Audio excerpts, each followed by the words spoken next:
You are listening to the Global Slovakia podcast, sharing Slovakia's untold stories, hidden heritage, and cultural treasures with the world.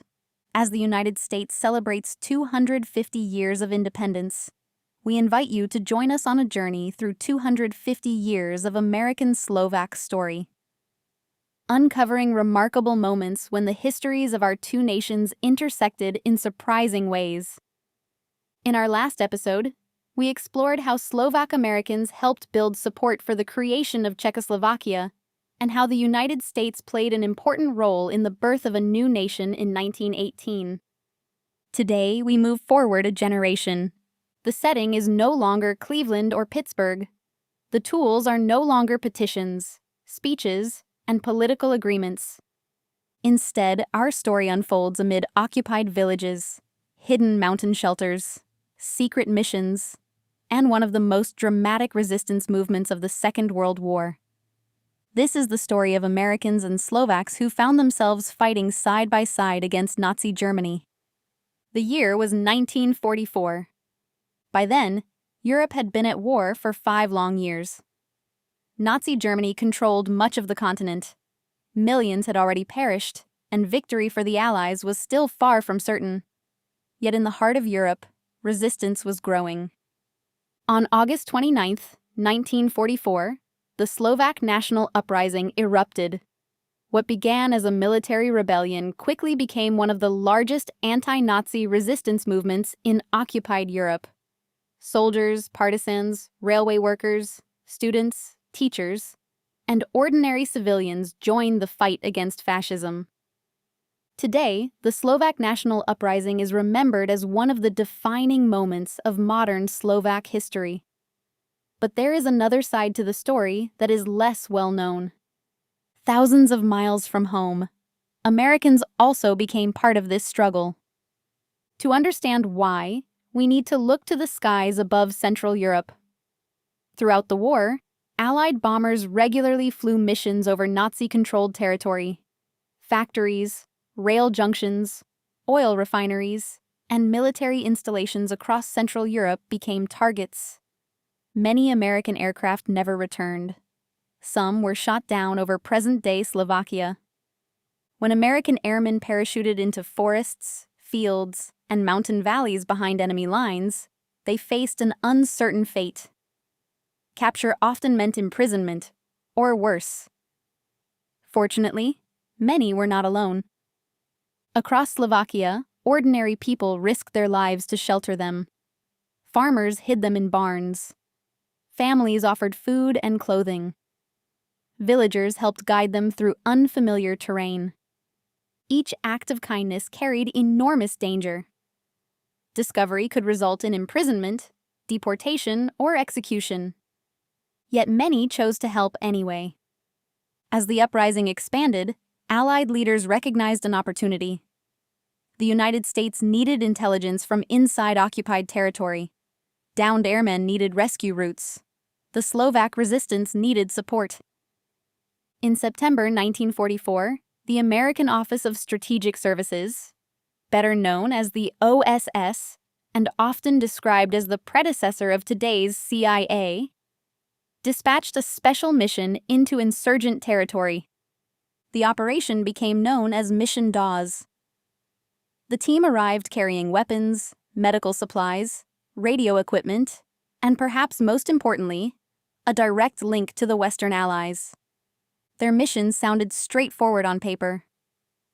Gather intelligence, coordinate assistance, help stranded airmen escape, report on developments inside the uprising. In reality, it was one of the most dangerous assignments imaginable. Operating behind enemy lines required constant movement, secrecy, and trust. Trust became especially important because the Americans depended heavily on local Slovaks who knew the terrain, spoke the language, and could move through the countryside without attracting attention. Among those who worked closely with the mission was a young Slovak teacher named Maria Gulovichova. Her role began as an interpreter. It soon became much more than that. Serving as guide, courier, and liaison officer, Maria repeatedly crossed dangerous territory to help American and British personnel evade capture. She carried messages, coordinated movements, and helped organize escapes. Every journey exposed her to enormous risk. Had she been caught, the consequences would likely have been fatal. Yet she continued. Her courage saved numerous lives. The United States Army later awarded her the Silver Star, making her the first woman in history to receive one of America's highest military decorations. Years later, some of the very men whose lives she helped save would return to Slovakia and reunite with the people who had protected them during the darkest days of the war. For them, the mountains and villages of Slovakia were not simply places on a map.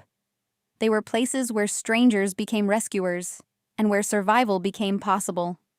But by autumn 1944, the situation was becoming increasingly desperate.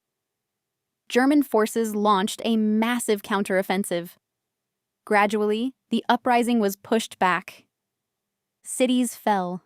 Roads were lost. Resistance fighters withdrew deeper into the mountains to fight guerrilla warfare. The Americans retreated alongside them. Then winter arrived. The rugged landscape of the Low Tatras offered temporary refuge.